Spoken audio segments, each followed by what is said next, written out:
विधानसभा निवडणुकीसाठी महायुतीने एक मोठी रणनीती आखलेली आहे आणि त्यानुसार 100 जागांवर उमेदवार लवकरच जाहीर केले जाणार असल्याचं सांगण्यात आलंय। तर वाद नसलेल्या 100 जागांवर उमेदवार जाहीर करून प्रचारात आघाडी घेण्याचा महायुतीचा विचार आहे। आणि पाहूया त्यावरचा लोकशाही मराठीचा हा स्पेशल रिपोर्ट।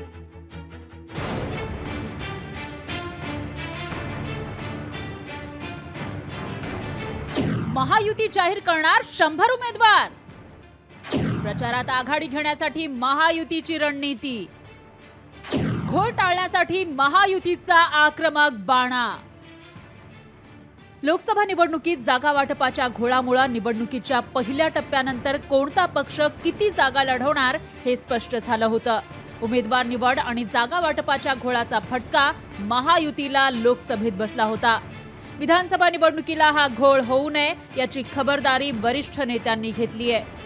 ठरलेल्या रणनीतीनुसार महायुतीच्या वाद नसलेल्या 100 जागांवरील उमेदवार येत्या काही दिवसातच जाहीर केले जाणार आहेत। यामध्ये भाजपचे 50 तर शिवसेना राष्ट्रवादीच्या प्रत्येकी 25 जागा जाहीर होण्याची शक्यता आहे।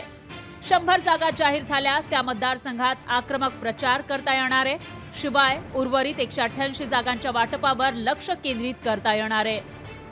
महायुतीने असं ठरवलं आहे की ज्या जागेमध्ये डिस्प्यूटच नाही त्या तातडीनं ह्या घोषित करायच्या आणि त्या घोषित केल्यानंतर त्या ठिकाणचे उमेदवार हे आपल्या कामाला लागू शकतील।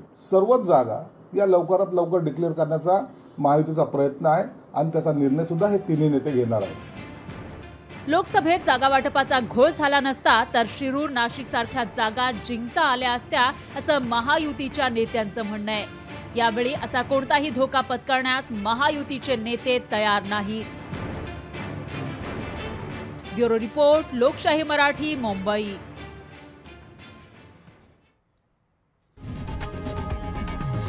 लोकशाही मराठी, ऐका, पहा, जागरूक रहा।